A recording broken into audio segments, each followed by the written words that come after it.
அஸ்ஸலாமு அலைக்கும். Hi friends, இன்றைக்கி நம்ம சேனலில் டெய்லி தேவைப்படுற மாதிரியான வீட்டு குறிப்புகள், சமையல் குறிப்புகள் தான் பார்க்க போகிறோம். ரொம்பவே யூஸ்ஃபுல்லாக இருக்கும்.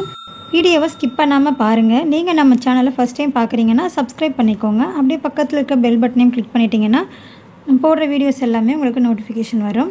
இப்போ வாங்க ஃபஸ்ட் டிப் என்னென்னு பார்த்துடலாம். நம்ம அவசரமாக காலையில் சமைச்சிட்டு இருக்கும்போது கேரட்லாம் துருவுறதுக்கு டைம் இல்லை அப்படின்னா, உடனே துருவணும் அப்படின்னா இந்த டிப்பை ஃபாலோ பண்ணிக்கோங்க. இந்த மாதிரி சின்ன சின்ன பீசஸாக கேரட்டை கட் பண்ணிக்கலாம். நான் ஒரு 3 கேரட் கட் பண்ணி எடுத்து வச்சுருக்கேன்.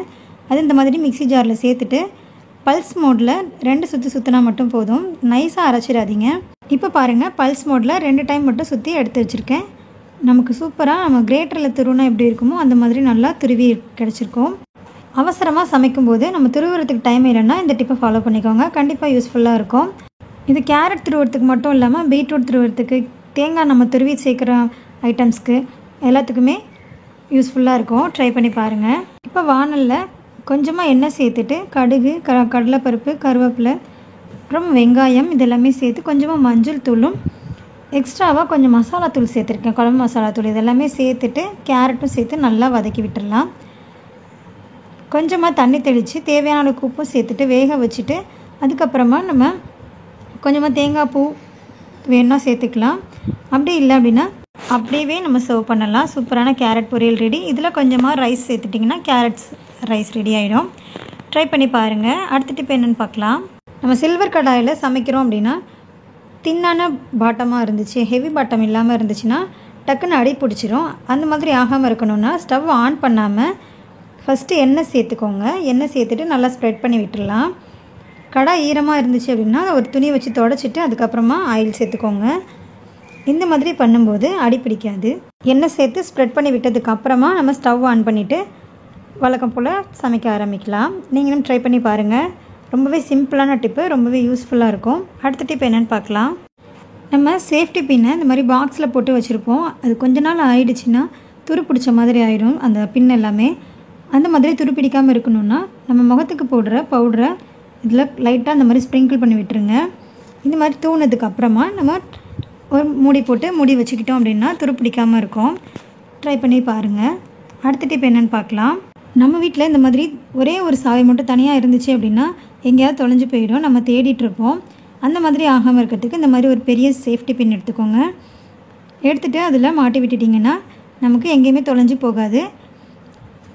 இதே மாதிரி பைக் சாவி, வீட்டு சாவி எல்லாத்தையுமே ஹோல்ட் பண்ணுறதுக்கு கூட நம்ம கீ செயின் அவசியம் இல்லை. இந்த மாதிரி ஒரு ஊக்க வச்சுட்டு நம்ம ஆணியில் ஈஸியாக மாட்டிக்கலாம். ட்ரை பண்ணி பாருங்கள். அதே மாதிரி நம்ம சாவியை ஹேண்ட்பேக்கில் போட்டுட்டு எல்லா பொருளோடையும் மிக்ஸ் ஆகிரும். அதுக்கப்புறம் நம்ம அவசரமாக தேடிட்டு இருக்க மாதிரி இருக்கும். அதை தவிர்க்கிறதுக்காக இந்த டிப்பை ஃபாலோ பண்ணிக்கோங்க. சேஃப்டி பின்னை எடுத்துகிட்டு நம்ம ஹேண்ட்பேக்கில் இந்த மாதிரி குத்தி விட்டுடலாம். இப்போ நம்ம டக்குன்னு எடுத்து யூஸ் பண்ணிக்கலாம். இது ரொம்பவே சிம்பிளான டிப்பு, ரொம்பவே யூஸ்ஃபுல்லாகவும் இருக்கும். ட்ரை பண்ணி பாருங்கள். அடுத்த டிப் என்னென்னு பார்க்கலாம். நம்ம யூஸ் பண்ணுற ஹேண்ட்பேக்கில் பணம் வைக்கிறதுக்காக ஒரு சின்னதாக ஜிப் வச்சு கொடுத்துருப்பாங்க. அது இந்த பேக்கில் இல்லை. இதுக்கு நான் என்ன பண்ணுறேன் அப்படின்றது தான் உங்கள் கூட ஷேர் பண்ணியிருக்கேன். அதே மாதிரி ஹேண்ட்பேக்கில் நிறைய பொருட்கள் வச்சுட்டோம் அப்படின்னா நம்ம பர்ஸ், சின்ன பர்ஸாக இருந்து நான் வச்சுருக்கிறது பெரிய பர்ஸு, சின்ன பர்ஸ் ஏதாவது வைக்கிறீங்க அப்படின்னா கூட நம்ம தேடி எடுக்கும்போது கஷ்டமாக இருக்கும், சிரமமாக இருக்கும். அதை தவிர்க்கிறதுக்கும் இந்த டிப்பை ஃபாலோ பண்ணிக்கோங்க. ரொம்பவே யூஸ்ஃபுல்லாக இருக்கும். பர்ஸை வந்துட்டு இந்த மாதிரி நமக்கு எந்த சைடு வேணுமோ அந்த சைடு பிடிச்சிட்டு ஒரு சேஃப்டி பின் எடுத்து அந்த பர்ஸை கூட குத்தி வச்சுருங்க. இப்போ நான் காட்டுறேன் பாருங்கள். இந்த மாதிரி குத்தி வச்சிட்டிங்க அப்படின்னா நமக்கு ரொம்பவே யூஸ்ஃபுல்லாக இருக்கும். டக்குன்னு நம்ம ஹேண்ட்பேக் ஓப்பன் பண்ணி காசு எடுக்கிறதுக்கும் ரொம்பவே ஈஸியாக இருக்கும். தேடிட்டு இருக்கணும்னு அவசியம் இருக்காது. இந்த பர்ஸில் பணம் மட்டும் இல்லாமல் நம்ம ஏதாவது ஜுவல்ஸ் அதை டக்குன்னு எடுக்கிற மாதிரியான பொருட்கள் போட்டு வச்சுக்கலாம். கீஸு, அப்புறமா ஏடிஎம் கார்டு இது எல்லாமே கூட போட்டு வச்சுக்கலாம். ரொம்பவே யூஸ்ஃபுல்லான டிப்பு. ட்ரை பண்ணி பாருங்கள். அடுத்த டிப் என்னென்னு பார்க்கலாம். நம்ம பேக்கில் கொஞ்ச நாள் ஆயிடுச்சுன்னா ஜிப் ரொம்ப டைட்டாக இருக்கும். நம்ம மூடுறது ரொம்பவே கஷ்டமாக இருக்கும். இதை தவிர்க்கிறதுக்காக கொஞ்சமாக வேஸ்லின் எடுத்துக்கோங்க. வேஸ்லின் எடுத்துகிட்டு அப்ளை பண்ணிக்கோங்க. இந்த மாதிரி அப்ளை பண்ணிவிட்டு அதுக்கப்புறமா நம்ம யூஸ் பண்ணும்போது ரொம்ப நாளைக்கும் ஜிப்பர் டைட் ஆகாமல் இருக்கும்.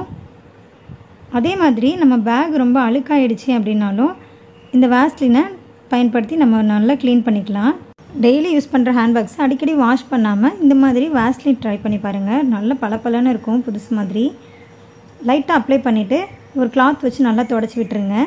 இப்போ உங்களுக்கு டிஃப்ரெண்ட் காட்டுறேன். பேக் சைடு நான் நல்லா தொடச்சிட்டேன். எவ்வளோ ஷைனிங்காக இருக்குது பாருங்கள். நான் தொடச்சிட்டு ஃப்ரண்ட்டும் பேக்கும் உங்களுக்கு வந்து காட்டுறேன் எப்படி இருக்குன்ட்டு. கண்டிப்பாக ட்ரை பண்ணி பாருங்கள். ஹேண்ட்பேக் மட்டும் இல்லாமல் ஸ்கூல் பேக்ஸு, அப்புறமா நம்ம யூஸ் பண்ணுற பர்ஸ், இது எல்லாத்துக்குமே வேஸ்லின் ரொம்பவே யூஸ்ஃபுல்லாக இருக்கும். கண்டிப்பாக யூஸ் பண்ணி பாருங்கள். பிடிச்சிருந்தது அப்படின்னா லைக் பண்ணுங்கள். ஃபேமிலி அண்ட் ஃப்ரெண்ட்ஸ்க்கும் ஷேர் பண்ணிக்கோங்க. அடுத்த டிப் என்னென்னு பார்க்கலாம். உருளைக்கிழங்கு மசிக்கிறதுக்கு இந்த சிம்பிளான டிப்பை ஃபாலோ பண்ணிக்கோங்க. நம்ம கேரட் துருவுற கிரேட்டர் எடுத்துக்கலாம். எடுத்துகிட்டு இந்த மாதிரி லைட்டாக அழுத்தினாலே போதும், நமக்கு சூப்பராக மசிஞ்சிடும். நமக்கு கை காலில் பிசையும் போது கூட கொஞ்சம் திட்டாக இருக்கிற மாதிரி இருக்கும், சின்ன சின்ன கட்டிகள்லாம் இருக்க மாதிரி இருக்கும். அந்த மாதிரிலாம் இல்லாமல் நல்லா சாஃப்டாக நல்லா மசிஞ்சு கிடைக்கும். அதுக்கப்புறமா நம்ம மேலே இருக்க தோலை ரிமூவ் பண்ணிக்கலாம். ரொம்பவே சிம்பிளாக இருக்கும். சூடோடு நம்ம டக்குன்னு எடுத்து அழுத்துறதுக்கு ரொம்பவே ஈஸியாக இருக்கும். ட்ரை பண்ணி பாருங்கள்.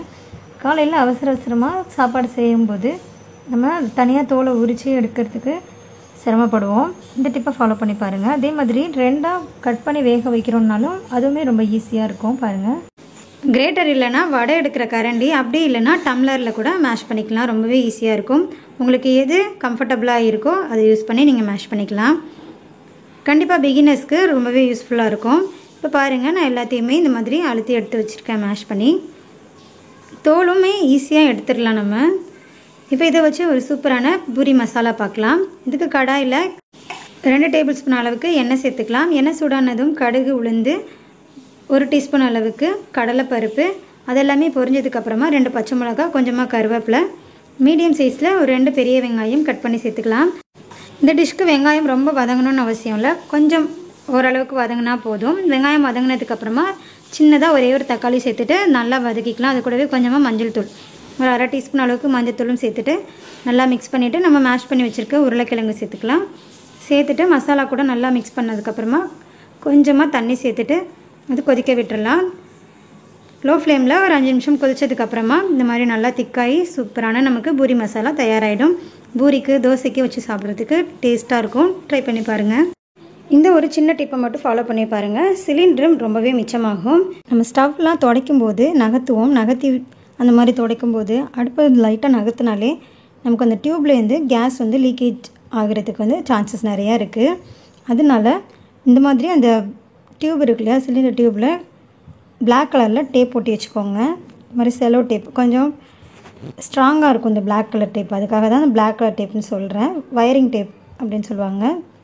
இந்த டேப் நல்லா சுற்றி வச்சிட்டிங்க அப்படின்னா நமக்கு வந்து லீக்கேஜ் ப்ராப்ளம்லாம் இருக்காது. அதே மாதிரி ரெகுலேட்டர்லேயுமே அந்த மாதிரி சுற்றி வச்சுக்கோங்க. பாருங்கள், ரெகுலேட்டர்லேயே இந்த மாதிரி சுற்றி வச்சுக்கோங்க. இந்த மாதிரி சுற்றி வைக்கிறதுனால சிலிண்டர் வந்து அதிகமாக நமக்கு செலவாகாது. லீக்கேஜ் ப்ராப்ளத்தையும் தடுக்கலாம். ட்ரை பண்ணி பாருங்கள். ரொம்பவே யூஸ்ஃபுல்லான டிப்பாக இருக்கும். அடுத்த டிப் என்னென்னு பார்க்கலாம். ஒரு ஸ்பெஷலான ரெசிபி தான் பார்க்க போகிறோம். எங்கள் ஊர் ஸ்பெஷல் வாழைக்காய் களியா. இது ரொம்பவே டேஸ்ட்டாக சூப்பராக இருக்கும். வாங்க எப்படி செய்கிறதுன்னு பார்க்கலாம். பாத்திரத்தில் 2 டேபிள் ஸ்பூன் அளவுக்கு தேங்காய் எண்ணெய் சேர்த்துக்கலாம். இது தேங்காய் எண்ணெயில் செய்யும்போது நல்ல டேஸ்ட்டாக இருக்கும். எண்ணெய் சூடானதுக்கப்புறமா மீடியம் சைஸில் பெரிய வெங்காயம் ஒரு 2லேருந்து 3 எடுத்துக்கலாம். சின்னதாக இருந்துச்சுன்னா 3 வெங்காயம் எடுத்துக்கோங்க. பெருசாக இருந்துச்சுன்னா 2 போதும். பெரிய வெங்காயத்துக்கு பதிலாக சின்ன வெங்காயம் சேர்த்துக்கலாம். நல்ல ஒரு கைப்பிடி அளவுக்கு சின்ன வெங்காயம் எடுத்து நறுக்கி கூட சேர்த்துக்கலாம். டேஸ்ட்டு சூப்பராக இருக்கும்.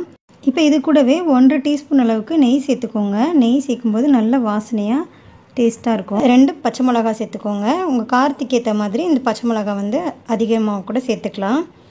பச்சை மிளகா சேர்த்துட்டு நல்லா மிக்ஸ் பண்ணிவிட்டு கொஞ்சமாக கருவேப்பிலை, அது கூடவே புதினா, மல்லி 2மே சேர்த்து நல்லா மிக்ஸ் பண்ணிக்கலாம்.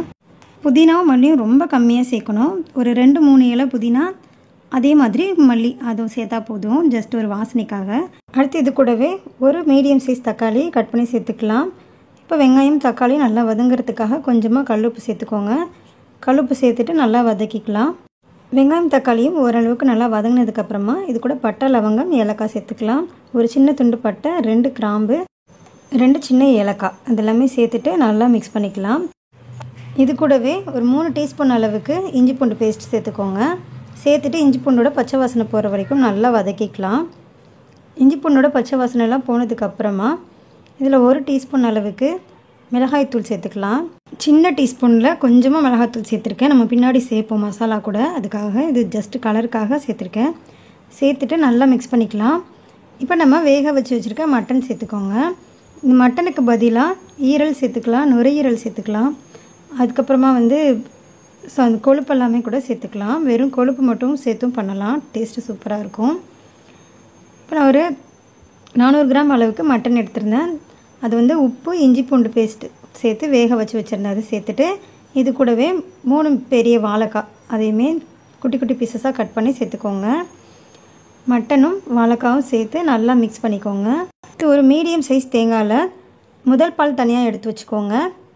தண்ணி பால், அதாவது 2வது பால் 3வது பால், அதில் வந்து கறி மசாலா தூள் சேர்த்துருக்கேன். கறி மசாலா தூள் இல்லை அப்படின்னா நீங்கள் வந்து நார்மலாக மட்டன் மசாலா அது சேர்த்துக்கலாம். இது கூடவே ஒரு 1/2 டீஸ்பூன் அளவுக்கு மஞ்சள் தூள், 1/2 டீஸ்பூன் அளவுக்கு மிளகாய்த்தூள், உங்கள் காரத்துக்கு ஏற்ற மாதிரி நீங்கள் சேர்த்துக்கலாம் மிளகாய்த்தூள். இதெல்லாமே சேர்த்துட்டு தேவையான அளவுக்கு உப்பு சேர்த்து நல்லா மிக்ஸ் பண்ணிக்கலாம். இப்போ நம்ம சேர்த்துருக்க மட்டன், வாழைக்காய் எல்லாமே நல்லா வெங்காயம் தக்காளி கூட வதங்கிடுச்சு. இந்த ஸ்டேஜில் நம்ம கரைச்சி வச்சுருக்க மசாலாவை சேர்த்துக்கலாம். மசாலா சேர்த்துட்டு மிக்ஸ் பண்ணிவிட்டு உப்பு காரம்லாம் செக் பண்ணிக்கோங்க. அதுக்கப்புறமா மூடி போட்டு கொதிக்க விட்டுடலாம். இப்போ நல்லா கொதிச்சிடுச்சு. கொதிச்சு நமக்கு நல்லா திக்காகி வந்திருக்கும். இப்போ நல்லா கொதித்ததுக்கப்புறமா நம்ம எடுத்து வச்சுருக்க முதல் பால் சேர்த்துக்கலாம். ஃபர்ஸ்ட் கொஞ்சம் சேர்த்துட்டு மிக்ஸ் பண்ணிக்கோங்க. அதுக்கப்புறமா மீதம் இருக்க தேங்காய் பாலும் சேர்த்துடலாம். சேர்த்துட்டு நல்லா கலந்து விட்டுட்டு நல்லா லோ ஃப்ளேமில் அடுப்பை வச்சுடுங்க. மறுபடியும் மூடி போட்டு ஒரு 5 நிமிஷம் லோ ஃப்ளேமில் அப்படியே விட்டுடலாம். அது நல்லா கொதித்து திக்காகி வந்திருக்கும். 5 மினிட்ஸ்க்கு அப்புறமா ஓப்பன் பண்ணோன்னா நமக்கு சூப்பரான வாழைக்காய் களியாக ரெடி ஆகிடுச்சு. நீங்களும் ட்ரை பண்ணி பாருங்கள். உங்களுக்கு மட்டன் சேர்க்க விருப்பம் இல்லை அப்படின்னா நீங்கள் ஸ்கிப் பண்ணிவிட்டு இதே மெத்தடில் பண்ணலாம், அதுவுமே டேஸ்ட்டாக இருக்கும். மட்டன் குழம்பு கூட சைட் டிஷ்ஷாக இந்த வாழைக்காய் களியை வச்சு பாருங்கள், அவ்வளோ டேஸ்ட்டாக இருக்கும். நீங்கள் இந்த வாழைக்காய் களியால் மட்டன் போடாமல் இந்த மட்டன் குழம்போட கொஞ்சமாக இந்த குழம்பு மட்டும் ஊற்றி இந்த குழம்பு வச்சு பாருங்கள், டேஸ்ட்டு சூப்பராக இருக்கும், அட்டகாசமாக இருக்கும். இது கூட தேங்காய் பால் ரசம் வச்சு சாப்பிட்றதுக்கும் அவ்வளோ டேஸ்ட்டாக இருக்கும். கண்டிப்பாக இந்த ரெசிபி ட்ரை பண்ணி பாருங்கள், ரொம்பவே டேஸ்ட்டாக இருக்கும். இந்த ரெசிபியை ட்ரை பண்ணி பார்த்துட்டு உங்கள் ஃபீட்பேக்காக கமெண்ட்டில் சொல்லுங்கள் எப்படி வந்துச்சுன்னு. இப்போ அடுத்துட்டு இப்போ என்னென்னு பார்க்கலாம். நம்ம மல்லித்தலை எப்படி தான் ஸ்டோர் பண்ணி வச்சாலும் சீக்கிரமாக அழுகி போயிடும். அந்த மாதிரி வீணாகாமல் கொஞ்ச நாளைக்கு ஃப்ரெஷ்ஷாக இருக்கணும் அப்படின்னா ஃபஸ்ட்டு அதோட தண்டு பகுதியை கட் பண்ணி தனியாக ஒரு பாட்டிலில் போட்டு வச்சுக்கோங்க. நம்ம ரசத்துக்கு யூஸ் பண்ணிக்கலாம். இப்போ மீதி இருக்க இலைகளை வந்துட்டு இந்த மாதிரி ஒரு கண்ணாடி பாட்டில் எடுத்துக்கோங்க. கொஞ்சமாக தண்ணி சேர்த்துக்கோங்க. ஒரு 1/2 டம்ளர் அளவுக்கு தண்ணி சேர்த்துட்டு இப்போ இந்த பாட்டில் உள்ள நம்ம மல்லித்தலையை சேர்த்துக்கலாம். இந்த மாதிரி உள்ளே போட்டு வச்சுட்டு டைட்டாக மூடி போட்டு வச்சுடுங்க. இப்போ நம்ம ஃப்ரிட்ஜிலையும் ஸ்டோர் பண்ணிக்கலாம், அப்படி இல்லைனா வெளியிலையும் வச்சு ஸ்டோர் பண்ணும்போது நல்லா ஃப்ரெஷ்ஷாகவே இருக்கும் மல்லித்தலை. ட்ரை பண்ணி பாருங்கள். கண்டிப்பாக கண்ணாடி பாட்டில் மட்டும்தான் யூஸ் பண்ணணும். நீங்கள் பிளாஸ்டிக் பாட்டிலோ சில்வர் பாட்டிலோ யூஸ் பண்ணாதீங்க. இந்த மாதிரி கண்ணாடி பாட்டிலில் கொஞ்சமாக தண்ணி சேர்த்துட்டு இந்த மாதிரி போட்டு வைக்கும்போது நல்லா ஃப்ரெஷ்ஷாக இருக்கும். நீங்களும் ட்ரை பண்ணி பாருங்கள். இந்த வீடியோவில் சொல்லியிருக்க டிப்ஸ் எல்லாமே உங்களுக்கு யூஸ்ஃபுல்லாக இருக்கும்னு நினைக்கிறேன். இதெல்லாம் உங்களுக்கு பிடிச்சிருந்துச்சுன்னா லைக் பண்ணிக்கோங்க. யூஸ்ஃபுல்லாக இருக்கும்னு நினச்சிங்கன்னா ஃபேமிலி அண்ட் ஃப்ரெண்ட்ஸ் கூட ஷேர் பண்ணிக்கோங்க. மறக்காமல் சப்ஸ்கிரைப் பண்ணிக்கோங்க. இதே மாதிரியான கிச்சன் டிப்ஸ் நம்ம சேனலில் நிறையா இருக்குது, செக் பண்ணி பாருங்கள். தேங்க்ஸ் ஃபார் வாட்சிங்.